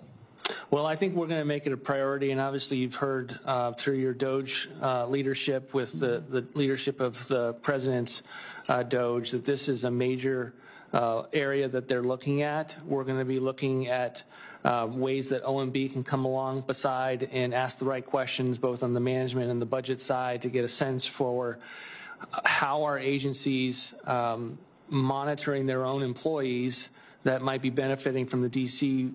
Pay rate when they're not living in D.C. So part of it is having a theory of the case, which we clearly have, to do that oversight and then to get into these roles and to figure out where we are on a day-to-day granular basis and then figure out what can be done about it. Very good. And what would your plan be to get federal employees, including those that are covered by collective bargaining agreements, to show up for work? Well, we're going to take a look at the collective bargaining agreements. Obviously, we're aware of the extent to which the Biden administration is locking in or attempting to bind the Trump administration with these CBAs that last an extended period of time. I don't have anything to announce other than to agree with you that it's a concerning phenomena and one that we are looking at very closely. Very good. And I have a number of other questions as well. We went through a number of these yesterday in my office. I truly appreciate that. I could go on and on and on. I would encourage everyone, if you would like a copy, we may have some extra. But this is just the tip of the iceberg, Mr. Vought, and I look forward to your confirmation and to working with you on these issues. Thank you very much. Thank you, Senator Ernst. We're very interested, and the full committee is very interested in this. I think it would be illustrative to bring in some people who could tell us some stories about people not coming to work. I do recall that when the baby formula problem happened and the baby formula was contaminated, we had the heads of 3 agencies or 4 agencies, and one of the senators asked the question, when was the last time you were in the office? Most of the heads of the agencies, like the head of the CDC, FDA, they hadn't been in the office for a month. So we need to talk about this, and if nothing else, we've got to shame some people to going back to work. There has to be some metrics. The private practice works because you have profit and somebody monitors your work. If you're not being monitored and there is no profit number to see whether you're doing any work, it's impossible. But let's work together on maybe doing a hearing on this in the near future. With regard to the regulations, Senator Scott brought up some of the different regulations, and it brought to mind a couple of things. We had a bridge collapse in Kentucky a few years ago. A tugboat hit it. And so I thought, well, they tell you these NEPA regulations take like 3 or 4 years to get. Maybe we should have an exemption. If your bridge falls down and you're going to build the bridge in exactly the same place, you don't have to do any NEPA review at all. And I think I got about 20 votes or whatever, 15 votes. We couldn't even pass an amendment, that common sense, saying it's going in the same place. It reminds me of one other quick anecdote, then we'll go back to a couple of questions. Did you see the story recently about the snail darter? So apparently the snail darter was discovered back in the 70s when they were building a dam in Tennessee.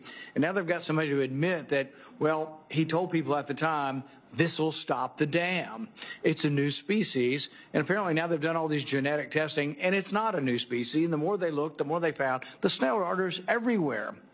We had a dirt darter in Kentucky, must be a relative of the snail darter, and we had to lower one of our lakes by 30 feet where there's a lot of marinas and recreational activity.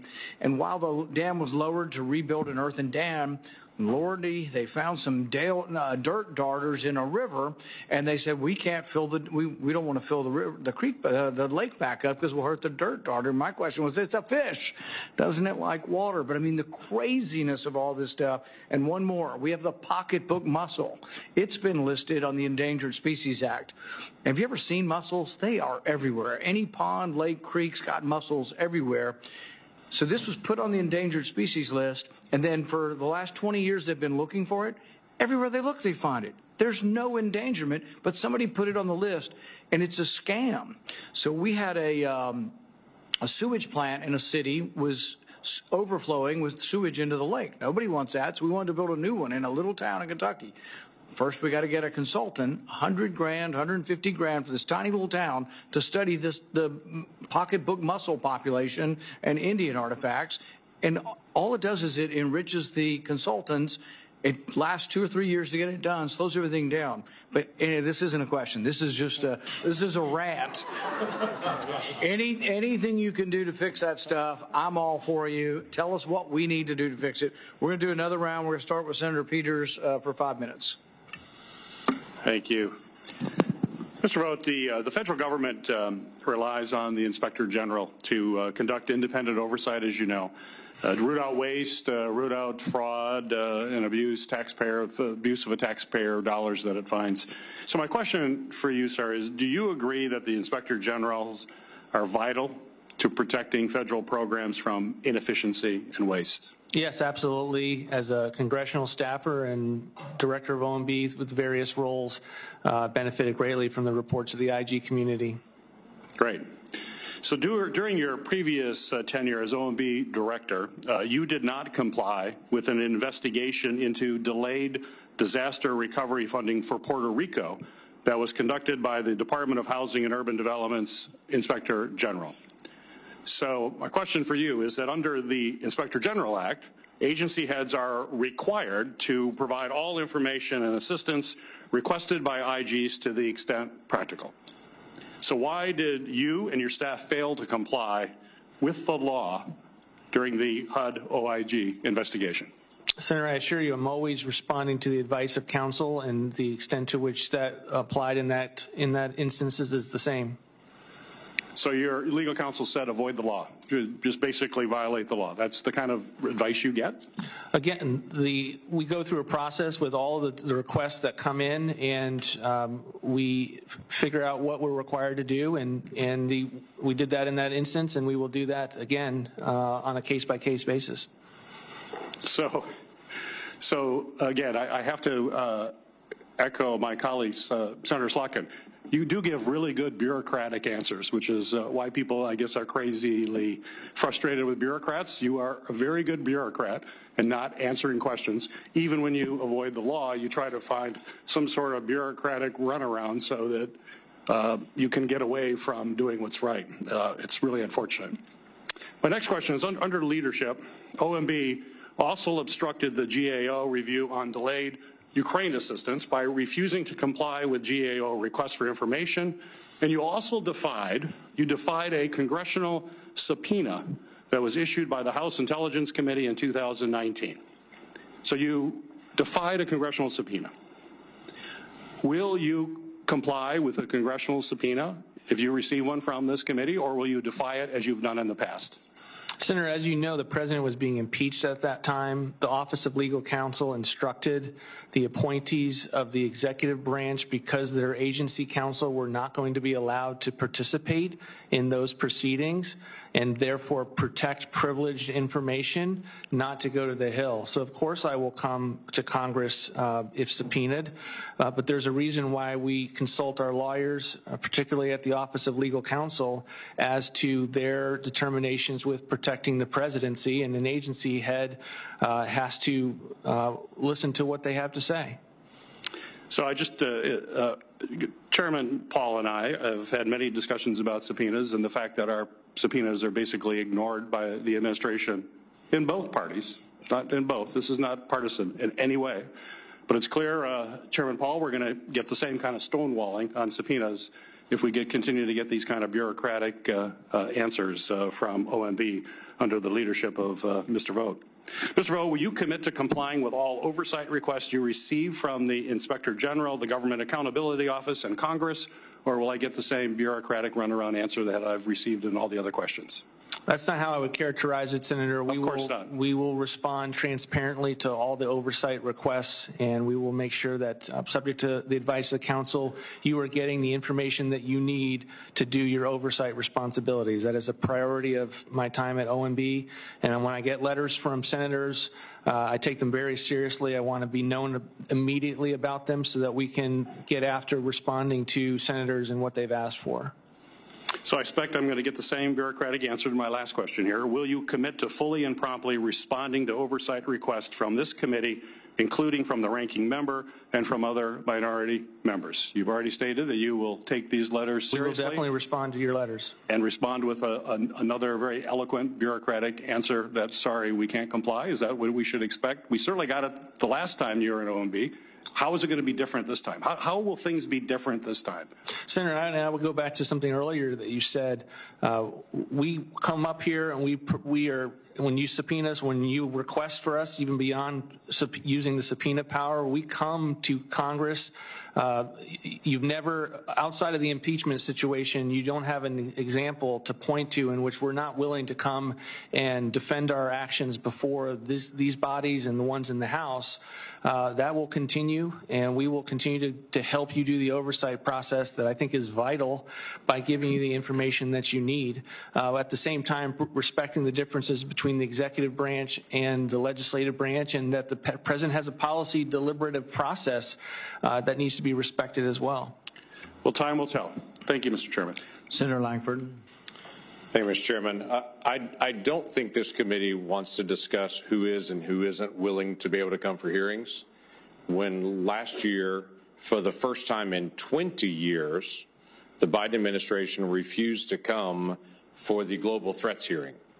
So the request was made month after month after month to the Biden administration for Mayorkas and Christopher Wray to be able to come and give a public accounting for it, and they stiff-armed this committee for months and refused to come.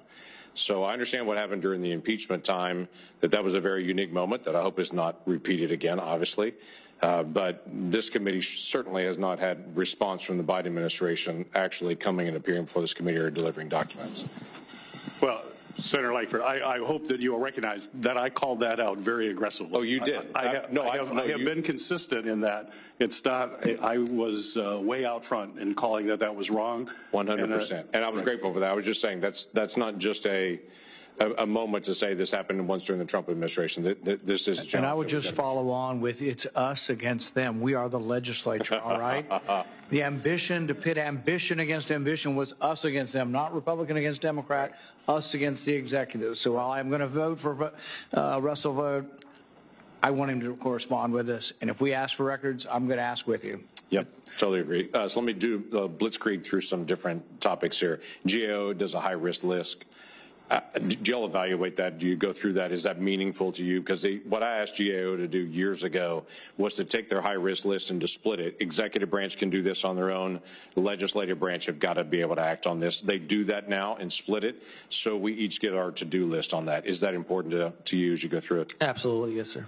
Okay, that's helpful because we're both going to have quite a list on this. I have a question on E-Verify.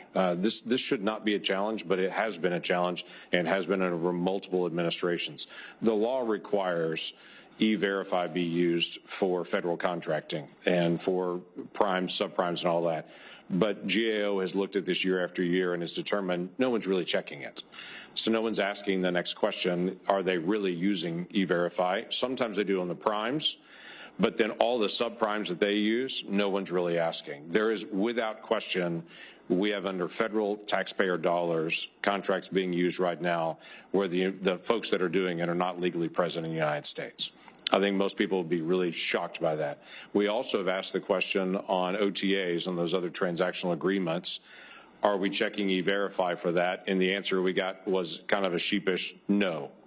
We kind of treat those differently. So if an OTA is used, no one is asking on E-Verify on it to be able to verify if folks with American taxpayer dollars are actually Americans. So while we talk about buy American for products, we're not always hiring American, even in the United States on that. How does that get fixed? I will definitely take a look at that and start to inquire about what's going on with regard to that. Thank you. Retrospective review is a big deal. You and I have talked about before. We're back in nerdy territory to be able to go back and say, if a regulation was made years ago and it's been left alone, we should go back and take a look at it years later and say, did it work? Is it costing more? Is it there? I bring this up because during the time of COVID, President Trump put out a statement to say, for all those regulations that are out there, we understand everything's weird right now across the country. We got to figure out how to submit a process and do work, and we got to figure out the regulations. Somehow, as a country, we survived with relaxed regulations on it. I think there's a need to be able to go back and do a regulatory review and to say what regulations were relaxed at that time that we later learned, the country still works with that. Is that a need to be able to go back and do a regulatory review, not only during that time period, but for all regulations? Yes, very much, Senator. In fact, the president's given us a new goal. He originally had a 2-for-1 goal in the first term. He's now given us a 10-for-1 goal. We believe that we can hit that, but it's going to require looking at everything that doesn't make sense within government and reassessing and trying to get better outcomes as a result. I can't even begin to tell you how many Oklahomans would tell me, I just want the government to make sense. Just do it in a way that's logical. Don't try to do it based on somebody in Michigan one time did something, and so now the whole country has to do something different or produce a lot of paperwork. They just want it to be able to make sense on it. So that's very helpful to be able to get. Okay, one final question on this. Sitting in this hearing for the last hour or so, I've heard your name pronounced 3 different ways. Can you clarify for this committee and the American people, how do you pronounce your last name? I appreciate that question very much, Senator. It is, believe me, I've heard all of them growing up. It is Russell Vought. Okay. Thank you for clarifying that. So we'll put you on record as an official vote. Got it. Yeah, I wasn't sure how to say Russell either. So thank you, Mr. Vought, for our time today and your commitment to working with the committee. The nominee has filed responses to biographical and financial questionnaires, answered pre-hearing questions submitted by the committee, and had their financial statements reviewed by the Office of Government Ethics. Without objection, this information will be made part of the hearing record, with the exception of the financial data which are on file and available for public inspection in committee offices. The hearing will remain open till noon tomorrow, Thursday, January 16th, for the submission of statements and questions for the record. We are adjourned. Good job. All right, Randy.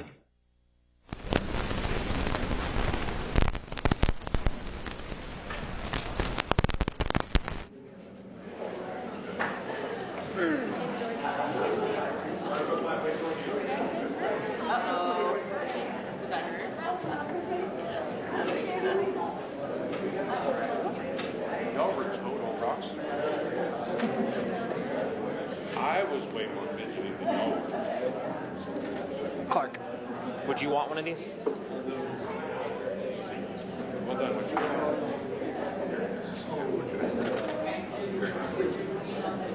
Very nice to meet you.